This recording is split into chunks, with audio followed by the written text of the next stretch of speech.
Hello, my beautiful souls. Welcome sa ating tarot reading sessions. Keep in mind, general reading po ito. Maring mag-resonate, maring hindi. Kunin nyo na lang po kung para sa inyo and leave the rest. Maring mag-shift na energies or magkabaliktad ang sitwasyon. Kaya kayo na pong bahala kung saan kayo nakalugar sa reading natin. So, let's see.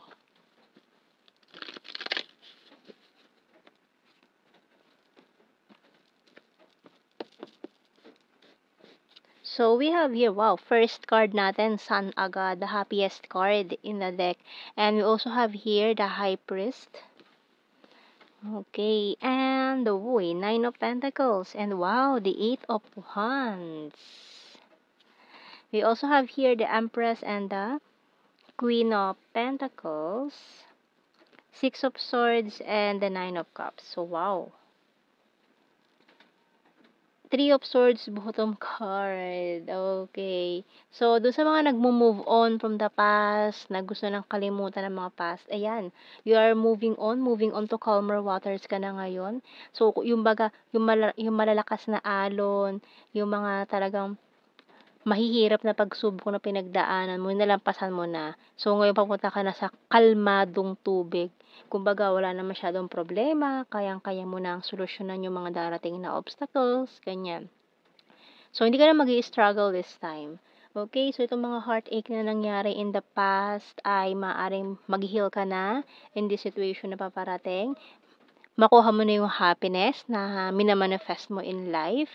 And ayan, talagang in-embrace mo itong pagiging single mo ngayon kasi talagang ma-enjoy mo ang pagiging single mo lalo na kung galing ka sa isang very toxic relationship, no? So, i-claim mo ito, saluhin mo lahat itong mga lumilipad na blessings na ito with this 8 of Wands natin. So, mabilisan ng energy yan, maaaring regarding sa pera, ayan, career, lalo na kung focus ka sa career mo ngayon, lalo ayan, within 9 of Cups natin dito. So, marami ang mga magiging busy ka ng bonggang-bongga ngayon lalo na at magiging maganda ang 2025 for you.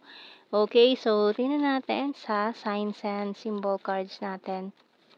So, tingnan natin. So, we have here coffee, traffic lights, and broom.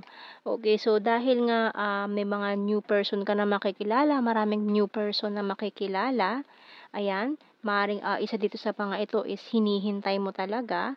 We have here teddy bear or a childhood sweetheart na muling magpakita sa iyo na matagal na kayong hindi nag-uusap. So, bottom card, pillow. Oh, okay. So, itong at maring childhood sweetheart mo na ito na makita mo siya sa workplace, maring surprise, no? Hindi inaasahan na mag-meet kayo in this project, work, maring bagong salta siya or ikaw, bagong salta ka sa work, ganyan. So, doon kayo magkita nitong person na to. So, kilala mo na to, matagal na. Maaaring naging classmate mo or crush, childhood sweetheart, mga ganyan ang energy niyan. So, tingnan natin. Mukhang magi-start kayo ng date nitong taong ito very soon. So, we have here the coffee. Marahil marami siyang gustong i-collaborate with you. Lalo na kung parang isa sa inyo is maraming followers sa social media, ganyan. I need to achieve my goals. Please accept my cup of love. Ayan. Kasi yung mga plano nyo ngayon mukhang pagsasamahan yung dalawa itong mga goals na to. And at the same time, this person want to offer you cup of love. So, you're my destiny. I'm a liar. You're so sexy. Tired and need the rest. Can we start again? So, for some of you, dahil nga parang childhood sweetheart to, naging crush mo, or yung tinatawag na puppy love, parang hindi pa siya counted as boyfriend or girlfriend kasi puppy love pa lang. Parang hindi naman naging kayo, pero parang ganon, parang kayo nung bata kayo, ganyan.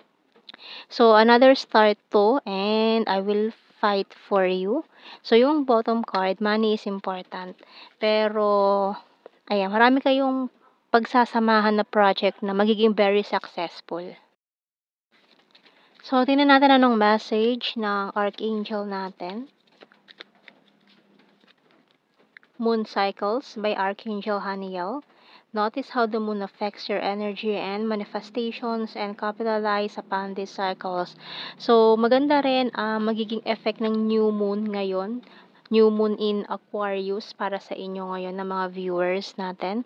So, isang magandang bagong simula with this new project, new venture sa inyong career and sa paparating na love life sa mga single ngayon.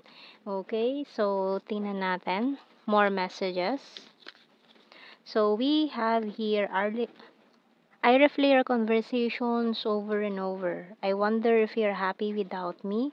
It's time for me to heal now. So, mukhang yung iba sa inyo, mukhang sinadya itong pagkikitang to. Pero yung iba hindi naman, no? Pero hindi ka rin nakalimutan itong taong to. Kahit na mga bata pa lang kayo noon, na nagkakilala kayo, na nagkagustuhan kayo. So, tumatak pa rin sa isip at sa puso yung dating pinagsamahan nyo. I hide behind material things. I will wait for a sign from you. Mukhang papakiramdaman pa kayo nitong taong ito kasi may ilangan na nagaganap or magaganap. You speak to me through music. I wish I could share my good news with you and I hope that you can forgive me one day. So, mukhang for some of you kasi itong taong ito is magiging boss nyo or manager siya. Tapos ikaw bagong salta or puwedeng magkabaliktad, puwedeng ikaw yung manager, siya yung bagong salta, ganyan. Newbie sa work, bottom card, I know I messed up everything. Okay. So, kuha tayo ng mga initial natin.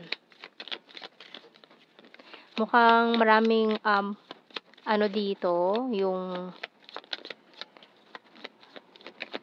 magpapaturo kunyari, ganyan. So, paano gawin yun, paano itong gawin, hanggang sa ayon, magka-developan, ganyan, ma-fall ulit. May mga initials natin, J, A, H, W, X, D, Z, L, letter O, and P.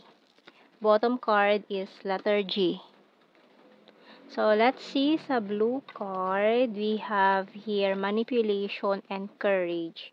So, for some of you, ayan, so mag-ingat lang dun sa mga manipulative person dyan sa paligid nyo or maring sa workplace na pwedeng sumabotage or sumira. Ayan na, jealousy. So, may mga pwedeng mainggit sa inyo na sa namumuo ninyong pagtitingin o mamumuong pagtitinginan ninyo nitong taong ito. Ayan. So, tingnan natin sa general signs and messages. We have your ex-lover. So, ayan, dahil nga may past kayo, pwedeng ex. Ayan, so pwede may naging past na kayo nitong taong ito. Or for some of you naman, pwedeng, dahil nga childhood sweetheart, parang sinasabi mo rito na para sa kanya, ex ka niya, pero for you, sinasabi mo, not counted, kasi nga bata pa kayo nun. Parang hindi nyo na halos maalala yung mga, nangyaring yun. So, we have here attractive. Sword is air sign, Gemini, Libra, Aquarius. Maring soulmates kayo, kaya nagtagpo ulit kayong dalawa.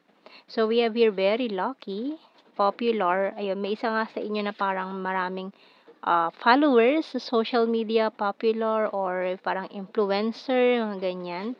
So, we have here caring, Scorpio, vulnerable, National Capital Region, March, logical and fire sign, Aries, Leo, Sagittarius, air sign, Gemini, Libra, Aquarius, and weird,